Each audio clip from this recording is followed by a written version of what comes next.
Yo, what's up? Lagi bersama dengan gua, Mail. Welcome to come back. This is my channels, Muhammad Ismail. Oke, cuy, seperti biasa, back to the konten cerita lagi nih, yang ke bagian yang kedua nih. Bahwasannya gue sudah banyak banget nih yang email masuknya nih, ada kurang lebih itu 555 juta 5555. Nah, pokoknya udah nggak usah lama-lama.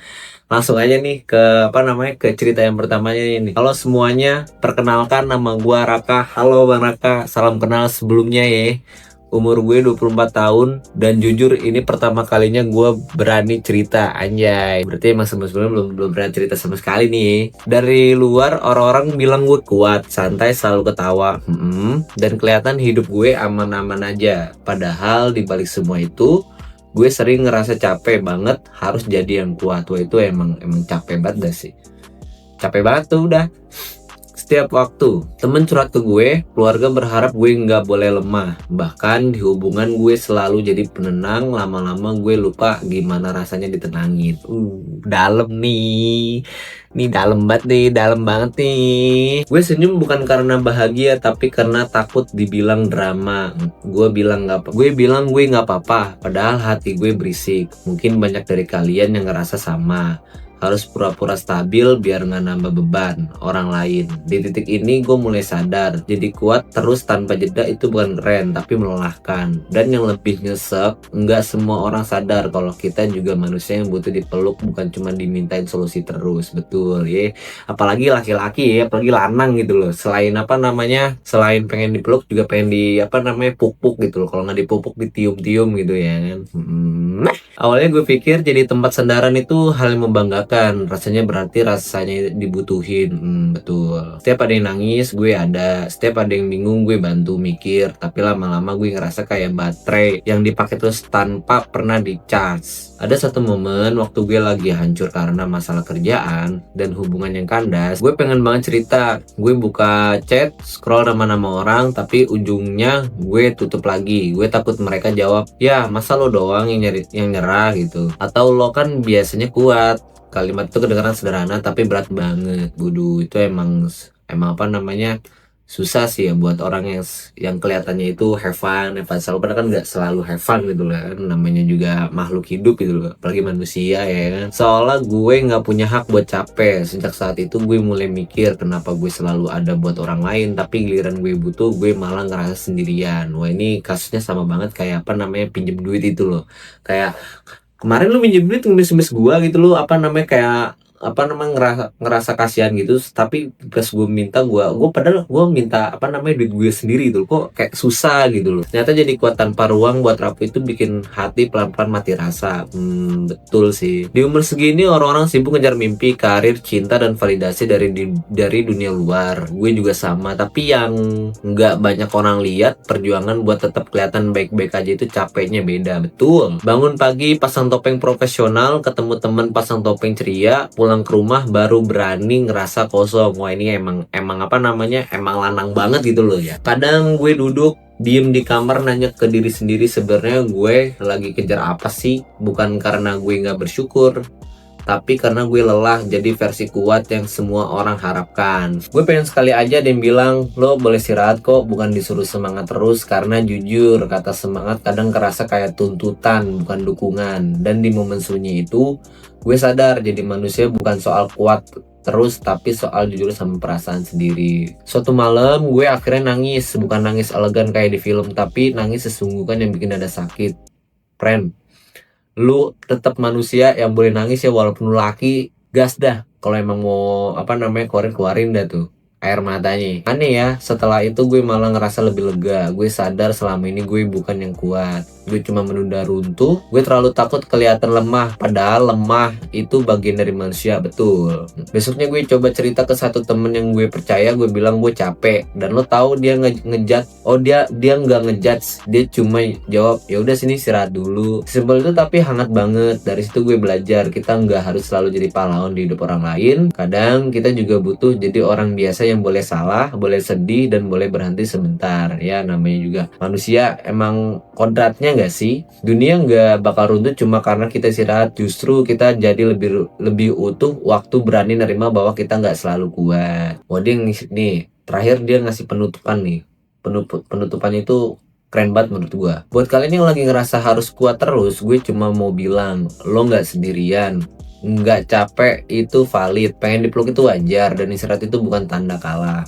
Tuh dengerin tuh, hidup bukan lomba siapa yang paling tahan banting, tapi perjalanan buat kenal diri sendiri. Kalau hari lo cuma bisa bertahan tanpa senyum, itu juga pencapaian. Pelan-pelan aja, nggak usah bandingin hidup lo sama orang lain. Terima kasih banget buat kalian yang udah dengerin cerita gue sampai sini. Gue juga terima kasih buat Bang Raka, bahwasannya lu sudah membagikan cerita lu gitu loh, dengan apa adanya. Semoga cerita ini bisa nemenin kalian yang lagi ngerasa sendirian dan bikin kalian sadar kalau rapuh itu manusiawi. Jangan lupa jaga diri. Siap bang, tarik napas dalam-dalam dan kasih ruang buat hati lu istirahat. Sampai ketemu di cerita berikutnya. Siap.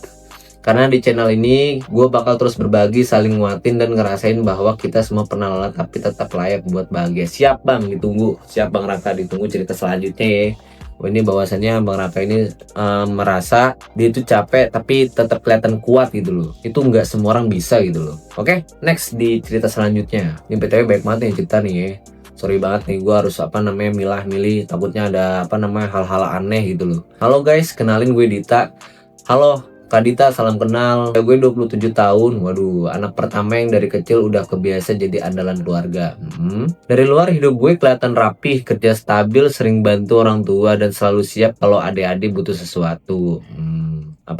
Kayak mode-mode sandwich nih. Tapi jujur di balik semua itu gue sering ngerasa kayak robot yang harus selalu siap tanpa boleh error. Setiap kali gue capek selalu ada suara di kepala yang bilang lo nggak boleh tumbang, semua orang yang ngandelin lu. Akhirnya gue jadi jago nyimpen perasaan sendiri. Tawa tetap jalan, cerita lucu tetap gue lempar, padahal hati lagi pengen diem aja. Gue yakin banyak dari kalian, terutama yang jadi tulang punggung atau kakak pertama, udah kebaca nih, pasti paham rasanya jadi kuat itu bukan pilihan tapi tuntutan yang datang tanpa kita minta. Dan makin dewasa ekspektasi itu makin berat, seolah kita nggak punya ruang buat sekadar bilang gue capek. Waduh, ini kayak dalam banget dari kemarin tuh, kayak deep bet dari itu.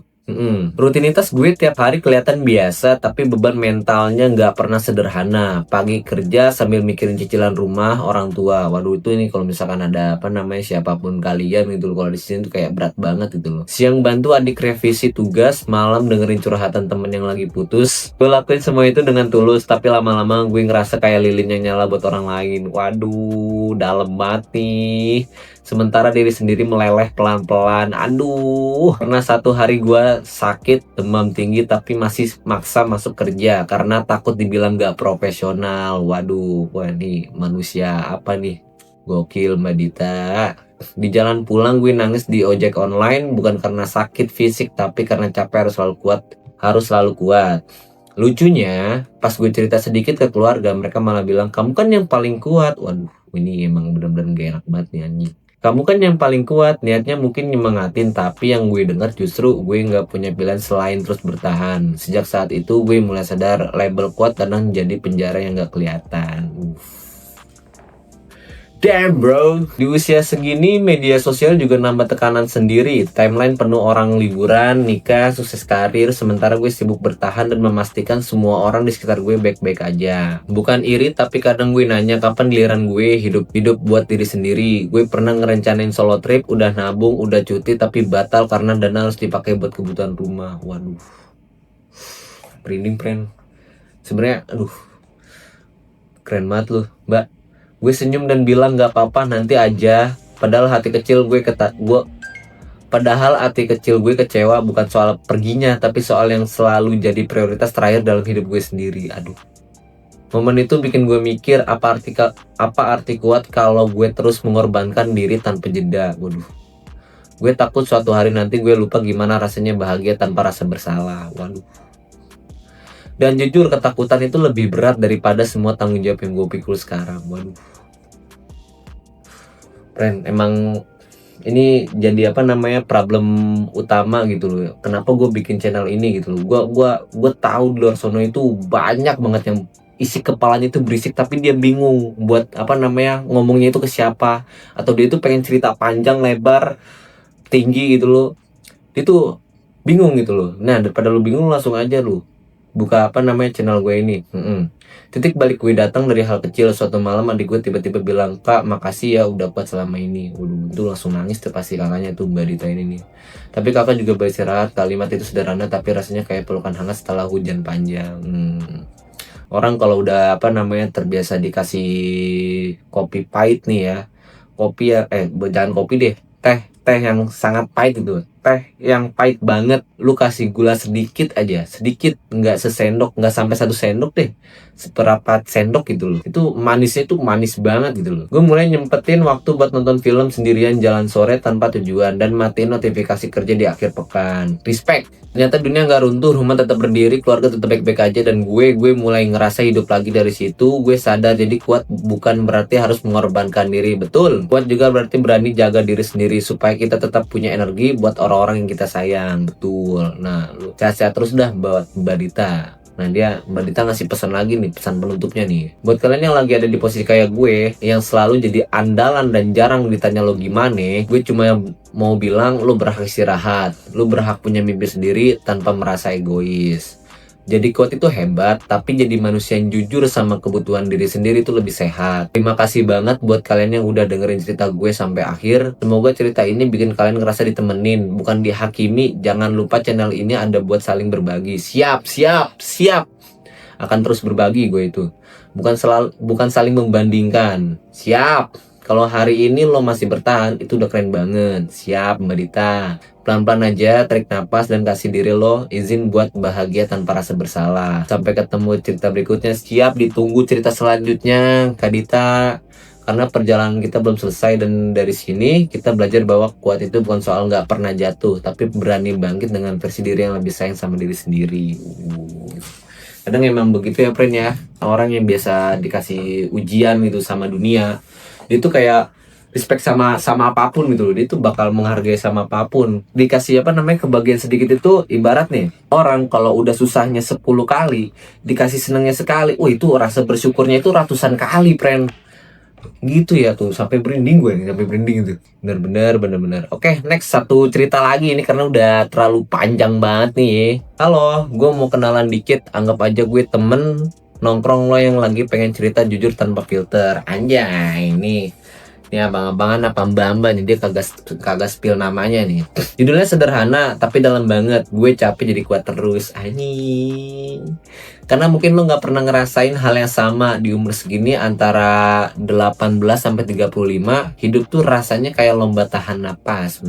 Siapa yang paling kuat dia yang lanjut. Semua orang lihat kita baik-baik aja, ketawa di story, produktif di kerjaan, aktif di chat group. Padahal di balik itu ada capek yang gak sempet diomongin. Kita terbiasa jadi sandaran, jadi pendengar, jadi yang ngalah sampai lupa rasanya dimanja. Cerita ini gue tulis bukan buat nyalain siapa-siapa, tapi buat temenin lo yang lagi ngerasa sendirian. Biar lo tahu perasaan lo valid dan lo nggak lebay. Semoga dari awal ini lo betah dengerin, ngerasa ditemenin, dan mau balik lagi besok bareng cerita lain yang pelan-pelan bikin hati lebih ringan setiap hari kok. Siap. Capeknya jadi kuat itu biasanya datang pelan-pelan, bukan karena satu masalah gede, tapi kumpulan hal kecil yang numpuk tiap hari. Kita dituntut dewasa sebelum waktunya, disuruh ngerti keadaan, diminta sabar, dan selalu jadi yang paling bisa nerima. Waktu lagi jatuh, kita malah mikir orang lain lebih butuh gue, jadi perasaan sendiri ditunda. Ini banget sama relate kehidupan gue sendiri juga nih. Lucunya kita jago banget kasih saran, tapi bingung pas nerapin buat diri sendiri. Malam hari sering bengong, scroll layar tanpa tujuan, ngerasa kosong tapi nggak tahu kenapa. Mau cerita takut dibilang lemah, nggak cerita malah makin sesak. Akhirnya kita senyum lagi besok paginya, pakai topeng kuat yang sama, berharap suatu hari ada yang nanya, "Lu beneran nggak apa-apa?" Tanpa harus dijawab bohong, padahal pengen jujur, pengen dipeluk, pengen diizinin capek, tanpa drama, tanpa ceramah, tanpa harus selalu terlihat dewasa. Perasaan itu nyata, wajar, dan sering dialami banyak orang seusia kita sekarang. Cuma jarang dibahas karena semua sibuk kelihatan kuat di depan publik terus. Di urusan cinta, keluarga, dan pertemanan, posisi jadi kuat sering bikin kita kelelahan sendiri. Kita yang selalu ngertiin, selalu ngalah, selalu jadi penenang waktu orang lain berantakan. Saat hubungan retak, kita yang nyalain diri duluan. Mikir mikir kurang usaha, kurang sabar, kurang dewasa. Waduh. Padahal kadang kita cuma pengen ditemenin, bukan jadi penyelamat. Di rumah kita pengen jadi anak yang dibanggain, gak ngerepotin, jadi andalan walau hati lagi hancur. Deep friend. Damn bro. Di circle kita jadi badut biar suasana hidup, walau batin lagi sepi. Semua peran itu kelihatan keren dari luar, tapi lama-lama bikin lupa kebutuhan sendiri. Sampai akhirnya kita sadar, kuat terus tanpa jeda itu bukan hebat, tapi melelahkan. Capek ini gak selalu kelihatan, tapi rasanya berat, numpuk, dan kadang bikin pengen nyerah pelan-pelan. Namun kita tetap jalan, karena tanggung jawab, cinta, dan harapan orang-orang yang kita jaga sampai lupa nanya kabar diri sendiri dengan jujur dan penuh empati setiap waktu sunyi datang tanpa suara ramai. Cerita kali ini cukup merinding ya. Pelan-pelan gue belajar kuat itu bukan soal nahan semua sendiri, tapi tahu kapan berhenti dan diminta bantuan. Gak apa-apa capek, gak apa-apa nangis, gak apa-apa ngaku kalau lagi gak baik-baik aja. Dunia gak runtuh cuma karena kita jujur sama perasaan sendiri. Justru dari situ kita bisa bernapas lebih lega. Kita nggak harus selalu jadi versi terbaik setiap waktu. Kadang cukup jadi versi jujur hari ini. Mulai belajar bilang enggak pas badan dan pikiran udah penuh. Mulai milih diri sendiri tanpa ngerasa egois. Karena kalau kita terus kosong, kita nggak bisa ngisi siapa-siapa. Kuat itu juga soal merawat diri, bukan cuma bertahan. Proses ini emang nggak instan, sering maju mundur, tapi penting buat kesehatan mental jangka panjang. Kita berhak istirahat tanpa rasa bersalah dan tanpa pembenaran ke siapapun. Pelan-pelan membangun hidup yang lebih ramai sama diri sendiri dari sekarang sampai nanti dengan niat tulus dan langkah kecil harian.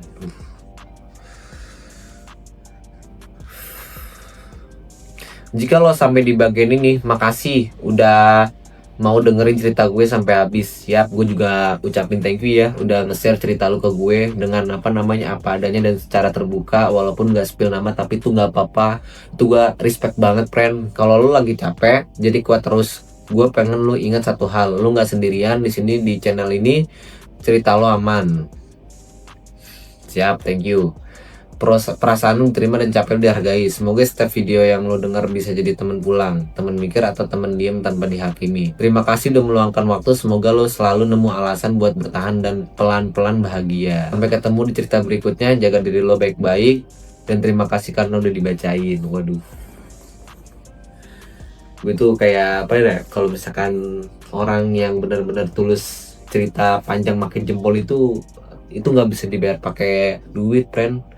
Anjir lah, udahlah, mungkin ini udah terlalu panjang kali. Mungkin di next cerita selanjutnya buat lu yang pengen cerita gitu tapi bingung mau kemana, langsung aja email gua ya. Email gua di deskripsi, lu tinggal salin aja itu ya. Gua tunggu cerita lu, gua tunggu cerita sedih, bahagia, gembira, cinta, sayang, kasih, sedih, apapun itu gue nggak peduli. Gue juga nggak peduli background lu apa ya kan. Kalau misalnya emang lu capek dan lu nggak mau spill namanya juga nggak apa-apa.